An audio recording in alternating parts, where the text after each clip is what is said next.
क्या the great India test वाला Campa Cola एक बार फिर से इंडिया की पहली पसंद बन पाएगा? कैंपा कोला की डूबती हुई नैया को आखिर क्यों किया रिलायंस ने पार लगाने का फैसला? क्या रिलायंस के एक्वायर के बाद कोका कोला और पेप्सिको वाले सॉफ्ट ड्रिंक्स को कैंपा कोला दे पाएगा टक्कर?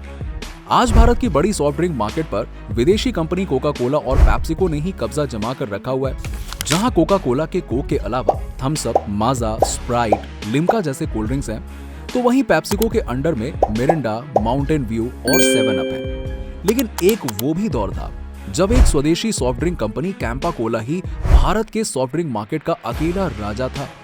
फिर आखिर ऐसा क्या हुआ कि कैंपा कोला डाउनफॉल की तरफ ही बढ़ता चला गया और अब रिलायंस कंपनी की नई पहचान के साथ धमाकेदार री एंट्री कर रहा है? जानेंगे सब कुछ आज के इस वीडियो में। वीडियो काफी इंटरेस्टिंग होने वाली है, इसीलिए वीडियो को बिना स्किप किए हुए आखिरी तक जरूर देखिएगा।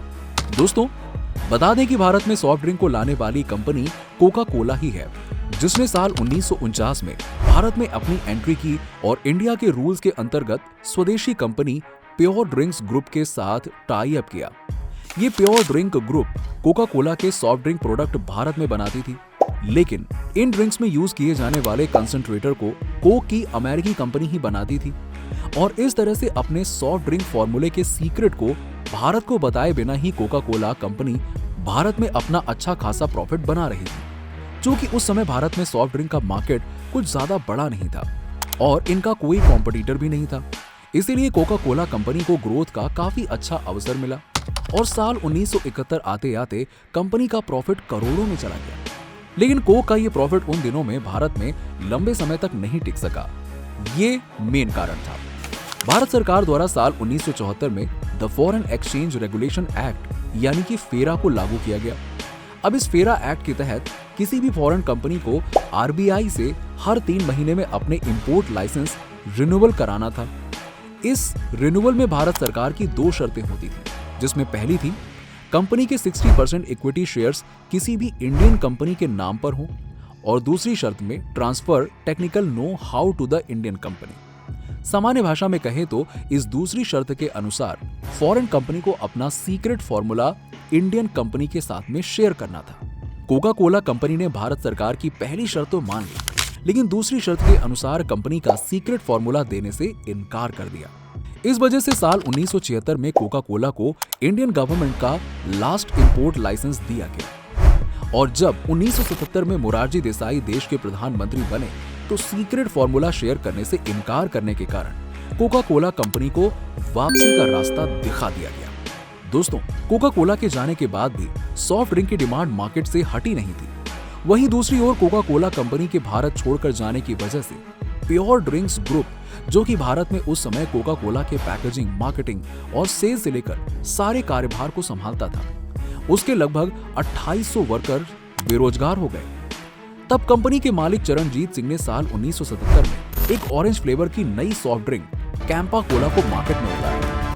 कैंपा कोला का फ्लेवर लोगों को काफी पसंद आने लगा। अपनी कमाल की मार्केटिंग स्ट्रैटेजी और उन दिनों के यूथ जनरेशन के चहेते सलमान खान को कंपनी का ब्रांड एम्बेसडर बनाया गया और कैंपा कोला ने कुछ समय में ही मार्केट में अपनी अच्छी खासी पकड़ बना ली। इसके बाद कैंपा कोला का सीधा टक्कर उस समय के पार्ले ग्रुप के सॉफ्ट ड्रिंक थम्स अप के साथ था।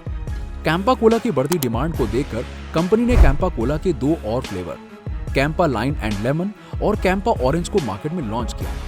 कैंपा के इन दोनों फ्लेवर को भी लोगों ने काफी पसंद किया और इस तरह सॉफ्ट ड्रिंक के एक बड़े मार्केट में कोका कोला की कमी को कैंपा कोला ने फुलफिल कर दिया। लेकिन कैंपा कोला के भी अच्छे दिन ज्यादा लंबे समय तक नहीं टिक पाए, क्योंकि साल 1991 में भारत में जब लिबरलाइजेशन को लाया गया, तब सभी विदेशी कंपनियों के लिए भारत में आने के रास्ते फिर से खुल गए थे और तब कोका कोला कंपनी ने भारत में री एंट्री की।